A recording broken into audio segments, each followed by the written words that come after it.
Indoor plants air ని purify చేస్తూ toxins and dust ని అబ్జార్బ్ చేస్తాయి. స్ట్రెస్ అండ్ ఫెటిగ్ ని తగ్గిస్తాయి. గ్రీనరీ మైండ్ ని రిలాక్స్ చేస్తుంది. నాసా స్టడీలో ఇది ప్రూవ్ అయింది. ఈఎంఎఫ్ ఎలక్ట్రోమాగ్నెటిక్ ఫీల్డ్, ఎలక్ట్రిక్ శక్తి మ్యాగ్నెటిక్ శక్తి కలిపి వచ్చిన ఒక వేవ్. ఈ వేవ్స్ మన చుట్టూ మనం వాడే ఎలక్ట్రానిక్ డివైజెస్ నుంచి వస్తుంటాయి. Phones, wifi Reuters, laptops, microwaves, Bluetooth devices, power lines, smart watches, TVs, electrical wires ఇవి వాడినప్పుడు బయటికి వచ్చే మన కంటికి కనిపించని సిగ్నల్స్. ఇవి మన బాడీకి డైరెక్ట్ గా హార్మ్ చేయవు, కానీ వీటిని ఎక్కువగా యూజ్ చేయడం వల్ల headache, I tiredness, mental fatigue, sleep disturbances లాంటి స్ట్రెస్ ఫీలింగ్స్ ఉంటాయి. కానీ వీటి యూసేజ్ మన డైలీ రొటీన్ లో పార్ట్ అయిపోయింది.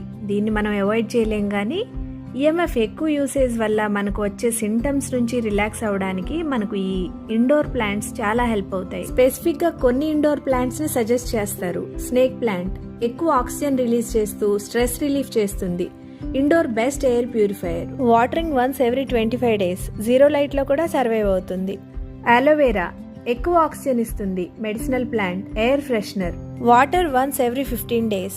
లక్కీ బ్యాంబూ పాజిటివ్ ఎనర్జీ ఇస్తుంది. Desk decoration plant. Water once every 15 days. Money plant air purify చేస్తూ పాజిటివ్ వైబ్స్ ఇస్తుంది. Water once a week. Areca palm ఎక్కువ ఆక్సిజన్ ఇస్తూ హ్యూమిడిటీని బ్యాలెన్స్ చేస్తుంది. Water once a week. Spider plant toxins remove చేస్తూ air purify చేస్తుంది. Water once a week. జిజీ plant fresh air ఇస్తుంది. Water once a month.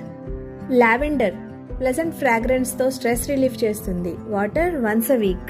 ఇంకా తులసి, యాంథూరియం మంచి ఫ్రాగ్రెన్స్ తో ఇండోర్ ఎన్వైరన్మెంట్ ని ప్లెజెంట్ గా ఉంచుతాయి. ఈఎంఎఫ్ స్ట్రెస్ ఫీలింగ్ సైకలాజికల్లీ తగ్గుతాయి. Have a happy and healthy life. Thank you.